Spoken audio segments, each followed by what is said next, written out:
my advice for people that are healthy, that are young, that are taking life for given, is you have sometimes to realize that what you like to do and what you find entertaining and good for you might not be that good for you.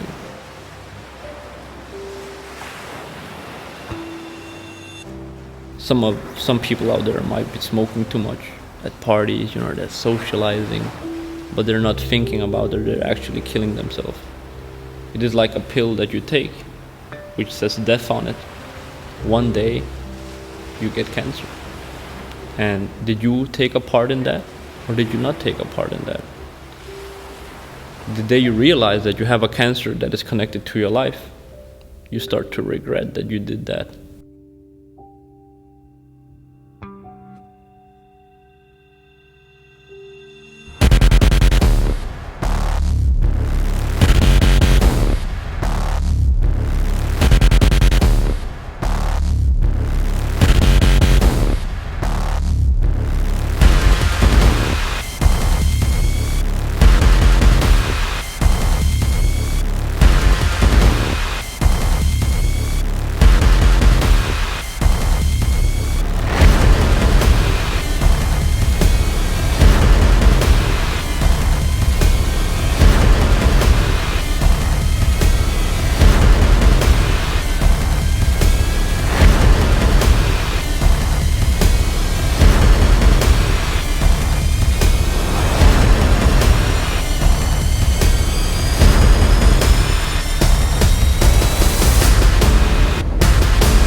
I'm 25 and originally from Bosnia, but I live in Denmark and have lived there my entire life. My childhood was very different from most people's, as we were refugees from the Bosnian War. I came to Denmark when I was 2 years old with my mother. My father, he stayed in the war, and it was a very, very hard time for my mother, I remember, even when I was so young. And this refugee camp, it was basically only people from Iraq, Bosnia, Serbia, and there was not much. I would always go to the fence and I would look outside and I would see Danish people on their bicycles. I would see them with nice clothes, and I wanted that in my life, but never had it. So yeah, it was a tough time. It was a tough time, and I stayed in the refugee camp until I was 6 years old. The way I found sports was through actually being very, very thin. I was built like that, and also because I had a lot of problems since my childhood, without a father. My mother was a little bit sick as well, never home, she was always working. And I was very insecure because the way I looked. I remember everybody said, "Why are you not eating? Doesn't your family have food enough to give you? Why are you that thin? It doesn't look normal."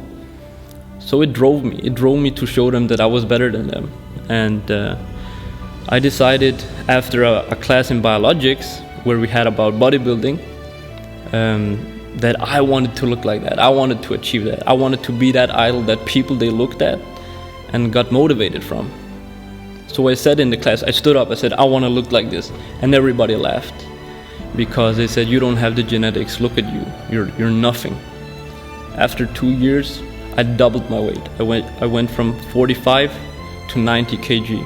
I proved them wrong. I kind of became a role model for a lot of people in my city. Going from being nothing to suddenly have something to hold on to, and that was being physically fit. They saw something that was impossible become possible. And a lot of people did start working out, and they came to me for advice. So I had knowledge that I had acquired through my hard work in the gym. And I would help old people, parents, children, So I was quite proud of that I had that in my life. I have struggled so much through my life, and now I had this bodybuilding that I actually had knowledge upon, and it was a part of my personality that people did like about me.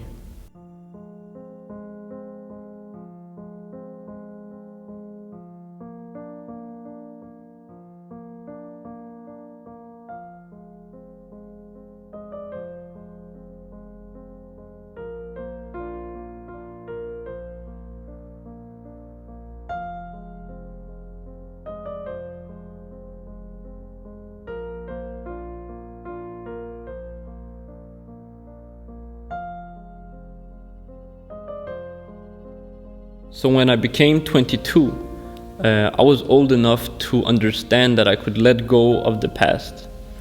And I graduated school, which a lot of people didn't think I was capable of, because I could use my anger and aggression from my childhood to do something physical. And I was always, in my younger ages, very bad at school because I had all these problems that were good for sports but not good in school. So when I became older, I could understand that I don't have to carry these problems with me. I could let go. And I did that, and I graduated with good grades. And everybody was kind of shocked because they saw me as this sportist that was great at that, but now he also finished school, which also was another step for him. They all thought I was a failure, but again showed them wrong in that. So I lived my life. I was very happy. I was very satisfied with who I was, what I had become, what I had in my life. And I actually started to work as a personal trainer. I started having my own clients. So I was at a time where money came, and I was the person I wanted to be. I thought I had succeeded in life, that my life would be easy from now on. But what I witnessed was that I actually had cancer, and did what you should do, go to the doctor, but I was refused 4 times, which lasted 2 months. At the second month, with my cancer, it grew. They sent me to a radiograph, which did take a picture of the cancer, where it was. And for me and my cancer, it was located in one of the testicles. It was a very, very small dot, not bigger than anything. So they didn't know, but I was quite sure that it was cancer, because what should it be else? After a week from taking the scan, I was at the hospital in Odense, which is in Denmark. And I was speaking to a specialist. This specialist refused me. He told me that it wasn't a tumor, even though it had a significant change in mass, which is 9 millimeters. He said, this is not a tumor, you should not be afraid. He said it wasn't cancer, be happy for that, go home and be happy. So I went out and I met my friend and I said, I don't have cancer. I just spoke to the doctor and he says it's all good. I should just keep on going with my life, you know. I had everything, I had my girl, I had my money, I had my clients, I had my teams. I was living my life. But after 2 months, which is now 4 months with the cancer, the tumor grew. And I started to develop some dark spots in my eyes, which I still have today. I got tinnitus, a constant ringing in your ears. When you turn off the light, you're not alone. Psst, and you can't turn it off. It is a constant sound. You can't turn it off, no matter how much it pisses you off. At the 7 months, my blood pressure shot up to 180, which is basically an old man's blood pressure, a dying man's blood pressure. Time came actually where I was so close to dying from the cancer because I couldn't sleep, I couldn't eat, I couldn't work out, I couldn't talk to people, that I actually thought about taking my own life. 7 months I had complaints, 7 months I had different symptoms of cancer, 7 months I lost my life. And that one day they said it is a tumor.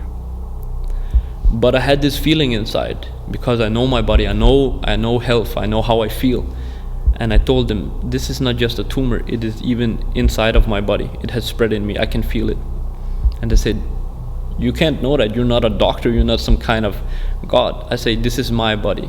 I told you guys I had cancer, you refused. Now I'm also telling you it has spread in me. 2 days after they said it was a tumor, I had my first surgery, which is this one, right here, where they actually removed my testicle with the tumor through my stomach. Shortly after, I woke up from the narcosis, and one of the nurses came with a letter. I thought, who the fuck would make a letter now after me getting surgery from cancer? I somehow found the strength to open the letter, and it was actually the doctor 7 months ago that had said, "It is not a tumor, go home, be happy." Now he was writing in this report, Djuro is mentally ill, Djuro is self-destructive, he didn't want a biopsy. I tried to help him, but he didn't want help. So he lied. He took his responsibility and pushed it on me. And now that I had cancer, I was reading this like I had done this to myself when I had cried in front of everybody and shouted for help. He tried to cover his ass, yeah, from a medical perspective. So I didn't get my refund of money. I lost my job. I later on lost my girlfriend. I lost my body. I lost my mind due to this man. And today I'm still living with symptoms, with my dark spots in my eyes that I can see everywhere. And I still have this horrible sound in my ear. They afterwards took a picture of my abdominal and told that I had a tumor, not a tumor, it's a metastasis in my stomach, which would require chemo.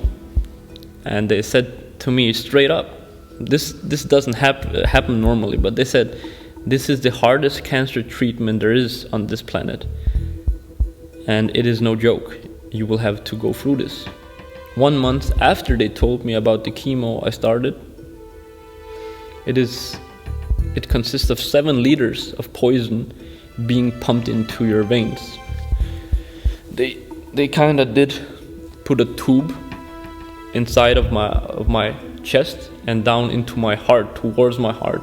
It's a big long tube going into your chest because the veins are bigger.